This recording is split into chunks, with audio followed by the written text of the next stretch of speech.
First of all, thank you for organizing this great symposium and for putting together the book. So interesting, so important for for policymakers, for academia, for communities. Um, the title of our chapter is Mountain Dark Tourism in Colombia, in South America. I'll let you know a little bit about it later. A development pathway in post-conflict zones. I should start by saying that in Colombia, well, Colombia has been going through internal armed conflicts for several decades. Especially with one of the biggest guerrilla group in Colombia called FARC, FARC. The government and the FARC signed a peace agreement back in 2016. Last week, we had 8 years of that peace agreement. But still we have conflicts. We have ongoing conflicts with dissidences, with other guerrilla groups. I mean, it's not like we are in absolute peace. So when in this chapter and in our work, when we refer post-conflict zones or post-conflict settings, we refer to the areas where FARC guerrilla group was established, and that's our focus area, areas where FARC used to have presence. That's why sometimes we prefer to use post-peace agreement, referring to the agreement with FARC in 2016.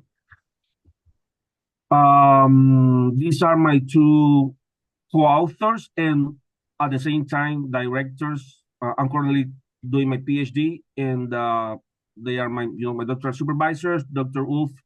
Thoene, who is from Germany, and Dr. Roberto García, who is from Spain. They are both from Europe, but they both work in the university here in Colombia, Universidad de la Sabana, university I study at in Bogota, capital of Colombia. A little bit of the introduction to this concept of mountain dark tourism. In my background here in this picture, and I'm going to do this so you can see it better. This picture is in a region in Colombia called Chalán. It's part of a bigger region called Montes de Maria, which is, about 1,000 meters above the sea level. And these regions were, no one could enter there. No civilians, neither civilians nor government. And basically because it was a guerrilla territory, right? So nobody could enter there.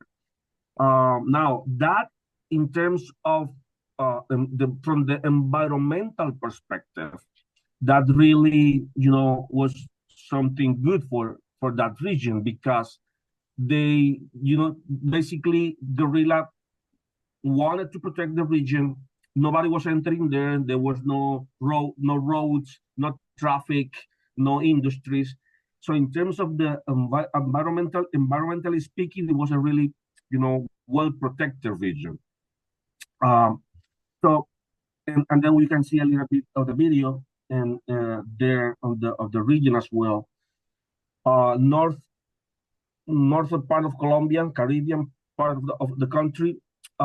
We started working with the communities there, not only with the victims of the conflict, but also with ex-combatants of the guerrilla, of the FARC, back in 2019 with the project with the United Nations Development Program. And that was the first project we had there, 2019, and then we had other projects after COVID. And recently, this year, we went there working with the communities, again, including victims and ex-combatants. So the thing is, in these beautiful mountains, now they are open. They signed a peace agreement. Now we all can go there. We all know that mountains are, good. People love to go to the mountains because they do hiking or climbing or maybe they want to go there because of the religious thing, and that's great. So the country itself and the communities there said, okay, there we may have an opportunity here, an opportunity, from the economic perspective.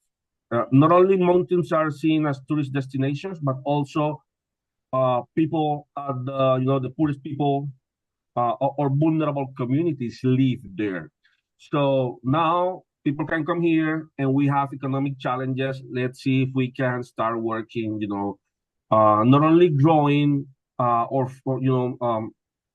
with crops or farming, but they started seeing tourism as an option. Now that also created, and then in the previous presentation, you guys mentioned it. Imagine a person that doesn't know too much about tourism. They don't know too much about sustainability, and then all of a sudden, from one day to the other, a lot of people were going into the region, and they were making some money. But at the same time, now the beautiful and protected area, and not only because of the mountains, the rivers, the little lakes, everything was being basically damaged, right? People were not taking care of that, and basically because they didn't have the education to do that. So in terms of sustainability, and then they were having some or facing some challenges there as well. But then with these visits, with this interest in the region, they began to receive not only foreigners or not only people from overseas, but national people going there saying, hey, you know what? I heard this used to be a guerrilla territory. I wanna leave that. I wanna go through that, and then at the very first beginning, people were shocked, like, how's that possible? Like, hey, I wanna leave. I wanna stay in a place. I wanna live and feel and eat and touch, like everything, like pretending I am a guerrilla kidnapper. By the way, kidnap was one of the main income or revenue source of the guerrilla, right? So people couldn't go there because you have the risk of being kidnapped. So the thing is, I want to live. I want to feel what it is to be a kidnapper, or what is it to be kidnapped. And then communities started to see that as an option. And then they said, okay, we are going to offer you that opportunity. Now, they didn't know that's what the literature refers to, or it's known as dark tourism, which, as the definition here says, refers to when tourist people have some interest in visiting places associated with death. We have in the literature some papers talking about people going to Poland, or people going to Chernobyl, etc. They didn't know at the time that was dark tourism, but they started doing that. So they recreated guerrilla camps where you can stay, from one day to a week, a month. It's up to you, and you are going to sleep where where people kidnapped used to sleep and eat the same things. So it's kind of like a new experience, to not only to live the same experience, but also to eat the food. That was something that the community also always insisted. They, when I say they, foreigners or tourists, wanted to eat what we eat here, like the local traditional food. And they were receiving visitors like with a lot of, let's say, purchasing power, that they wanted to go through that. So money was not an issue, but they didn't want to go to a Michelin restaurant or things like that. They wanted to live the same, experience people were living there. Now, again, I already mentioned mountains are, historically worldwide being, a witness or have been the house of conflicts, but also that has also left marginalized, vulnerable communities living there. And then again, people going there, showing their interest. That was open an opportunity for dark tourism as a way for, the economic and social development. But at the same time, and that has also happened worldwide, when a peace agreement is signed, there are always challenges for those former combatants to enter once again the society. Even though there is a chapter, specifically a chapter which refers to the socioeconomic reintegration.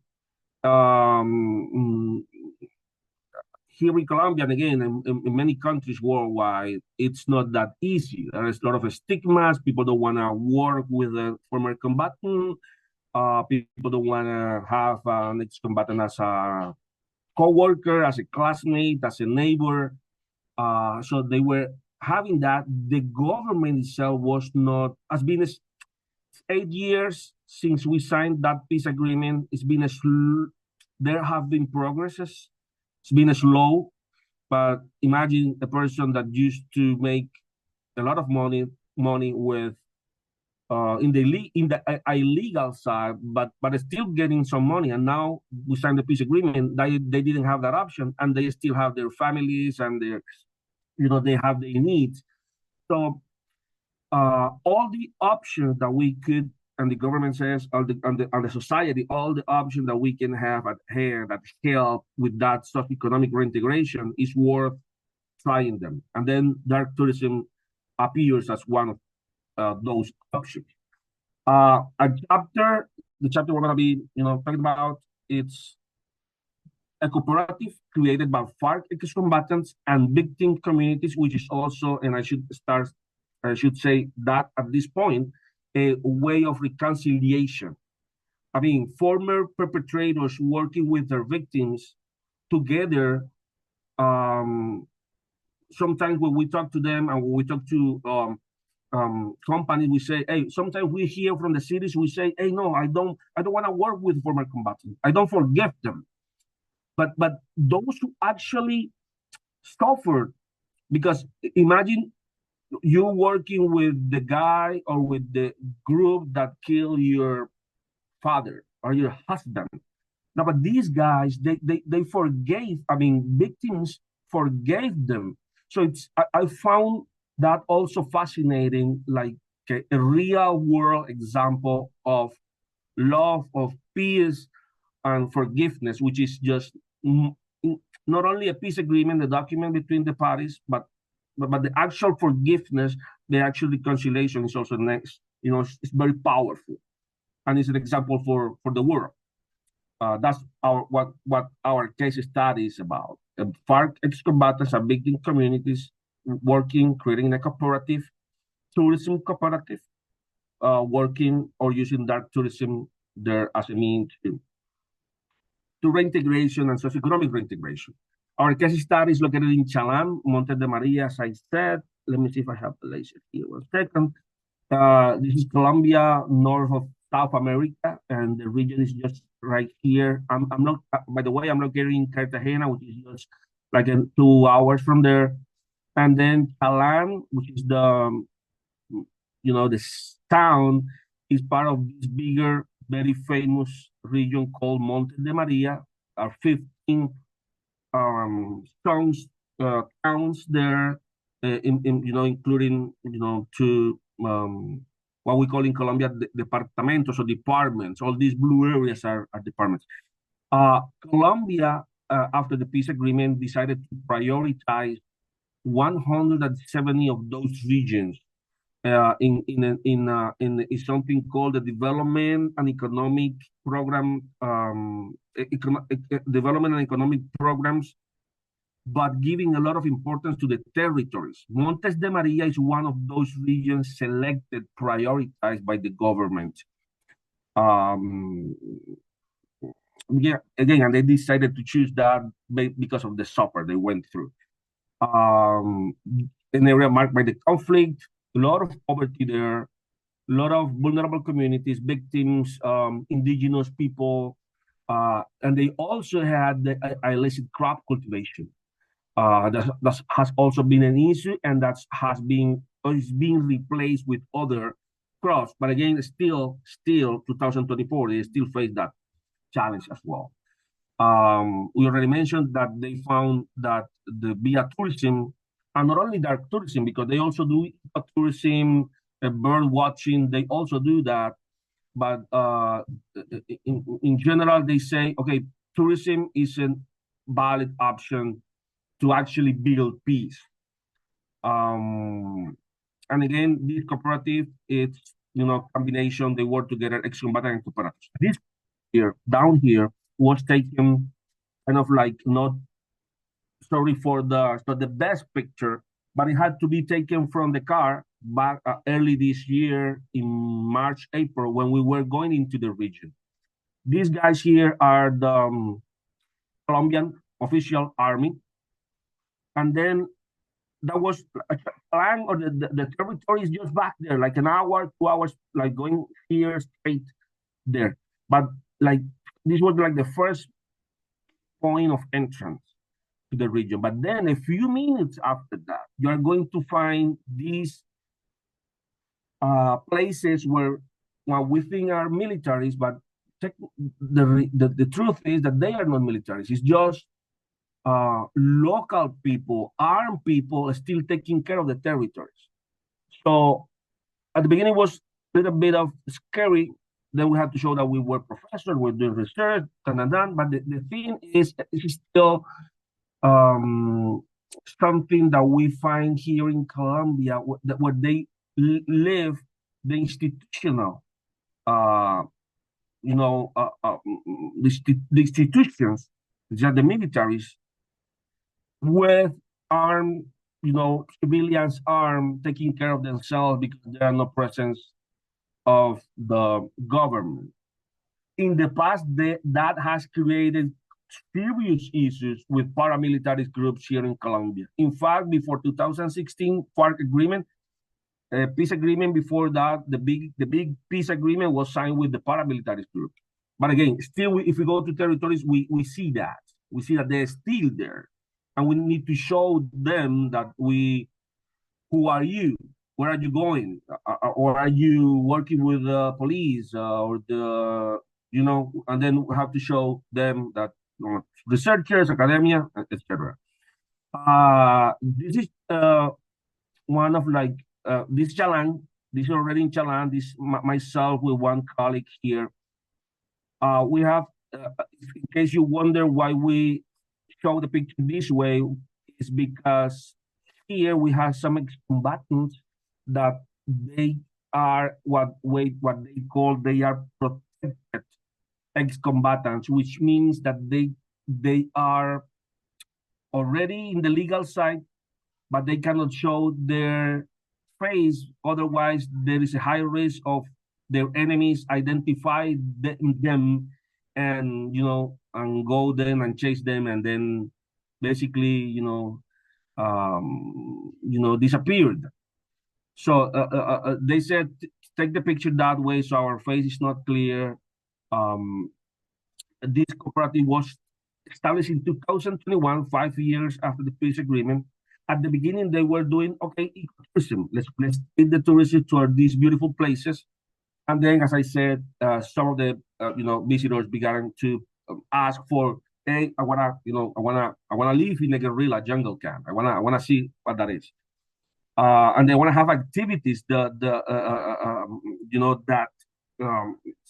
not bullets or not grenades, but simulate life during conflict. Thanks God, so far we have, because again, these places are also with mines, because guerrilla and these armed groups left a lot of mines there, and they signed the peace agreement, but they didn't specify the exact locations. Thanks God, in this region, and with this cooperative, they haven't had like an accident or somebody dead because having stepped over in one of these mines. But in other regions of Colombia, that has happened. And again, a powerful, well, not all of them are ex-combatants. I would say, in fact, in this picture, we have like 60% of ex-combatants, 40% of victims, and that is a very powerful way of reintegration, reconciliation, and at the same time, helping the local economy. Some potential benefits and challenges that we have identified with this. People going there, they want to stay there. They don't want to go to the main cities. They want to. Some of them could return after the peace agreement was signed. They could return and then find again their houses and their crops and back home. They were not displaced people anymore. So people returning to their houses.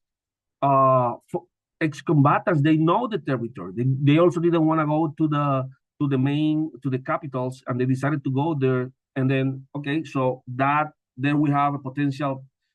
People want to go there. People live there. People want to, are experts in the territory.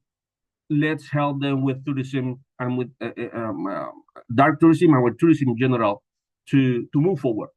And then we're going to have economic, and they have a decent income and a decent, they are generating money not only for them but also for their families.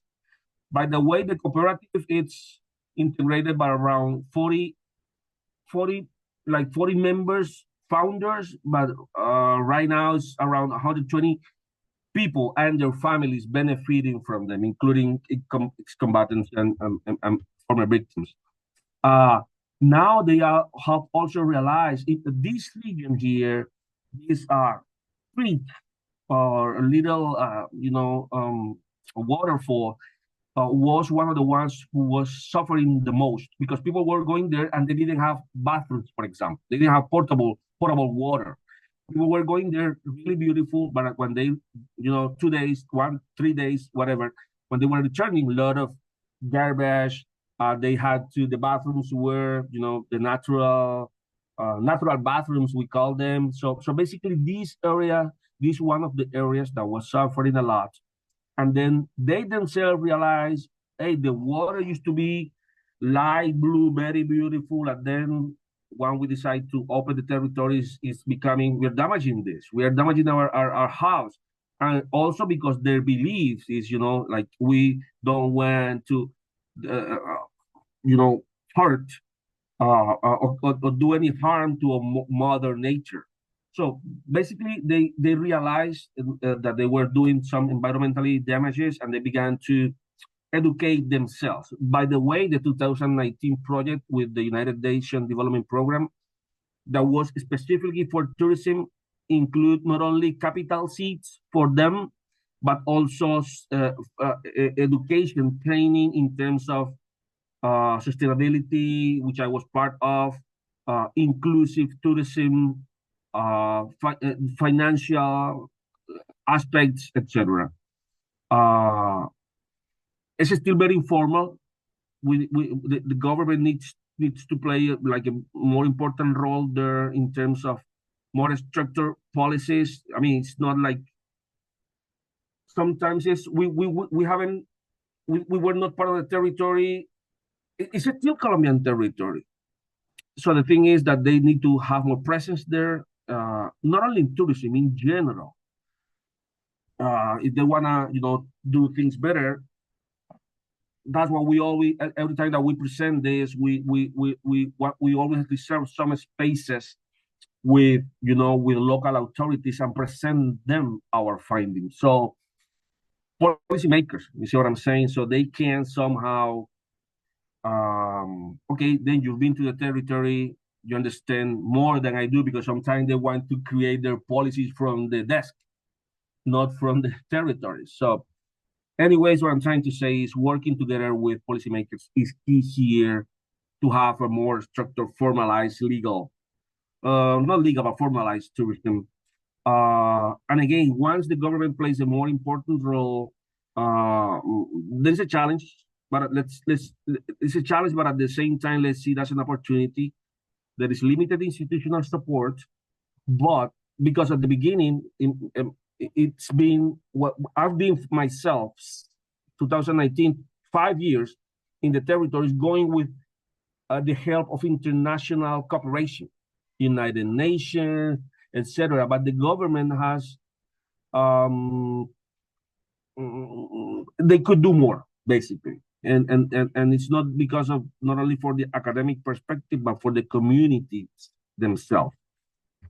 And I want to, conclude a little bit saying that dark tourism is a real option that can support this post-peace agreement and that can help with the recovery and it can help with these SDGs. It can help with building peace.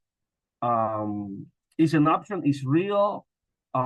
It has created some debates in Colombia. Some people say, "Hey, how can you are not respecting the victims or you are not honoring them? How dare you? How do you want to go to? But do you want to stay in a hotel? Why do you want to leave as a kidnapper?" So people say, explaining, "Hey, it's not like we want them to. It's not like, hey, they're not showing respect. It's not like that. I'm gonna show you what we went through, so everyone knows what happened here, so we don't repeat that." That's a way to honor the conflict. They have, getting and realizing how important the environmental conservation is. Not only, again, bird watching, ecotourism, the environment you need to take care of. It's your responsibility. It's everybody's responsibility. Dark tourism is still it's an infant avenue area, and I love to hear that you guys are planning to explore that avenue. We will also do that, because we need more research. This is just a mini case study, just one cooperative, in order to have it's shedding some light, but we need more research. And once again, if we want to have stronger communities, happier people, the importance of the institutional, the institutions and the governance are super important, are key in order to do that. Well, that's the presentation we had put together. Thank you so much. If you have